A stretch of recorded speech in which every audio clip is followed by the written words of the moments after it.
আপনি খালি মাঠে ল জানলেই আম্পায়ার হতে হবে না, আপনার এসে রিপোর্ট লিখতে হচ্ছে, আপনার লগুলি সব ইংলিশে, আপনার ট্রান্সলেশন করলে কিন্তু ভুল ট্রান্সলেশন হয়ে গেলে ভুল হবে। So all laws are in English.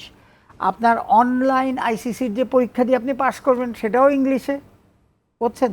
তারপরে ইন্টারন্যাশনাল ম্যাচ যখন করবেন তখন কমিউনিকেশন উইথ ইংলিশ। তো ইংলিশটা আপনার বাধ্যতামূলক। আমি এর মধ্যে আমার 60টা আম্পায়ারকে আপনার আমেরিকান ইউনিভার্সিটির ইংলিশ ডিপার্টমেন্টকে দিয়ে পরীক্ষা দেওয়াছি। আপনার জানেন প্রথম 10 জনের মধ্যে 2 জন মেয়ে, and Jessie was number 2। You understand? Jessie was number 2। এখন জেসি নিজের উদ্যোগে, আপনি ইন্ডিয়ায় ওই যে সিনিয়র ক্রিকেটের লিজেন্ড ক্রিকেট লিগ হয়, ক্রিস গেল এদের সাথে খেলা হয়, ওইখানে ক্রিস গেলকে আপনি আউট দিয়ে দিচ্ছে। কত গাটস লাগে দেখেন। ওইখানে টেন্ডুলকার খেলছে, ব্রায়ান লারা খেলছে, ওইখানে গিয়ে আম্পায়ারিং করে আসছে। সো সুতরাং আমরা ফুললি সাপোর্টিভ। স্পেশালি আমি থ্যাংক ইউ দিব আমাদের প্রেসিডেন্ট সাহেবকে, যে আমাকে যেভাবে আমাদের কমিটিকে যে উনি যে সাপোর্ট দিয়েছে, সেই সাপোর্টের জন্যই আমরা করতে পারছি।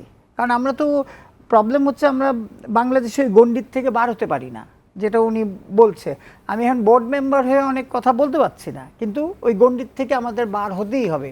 ওয়ার্ল্ড ইজ মুভিং থেকে সর্বোচ্চ যতটুকু করা যায় সেটা করার চেষ্টা এটা করব। আর আমরা চাই যে আরো মেয়েরা এটা প্রফেশন হিসাবে নিউক, ছেলেরা মেয়েরা।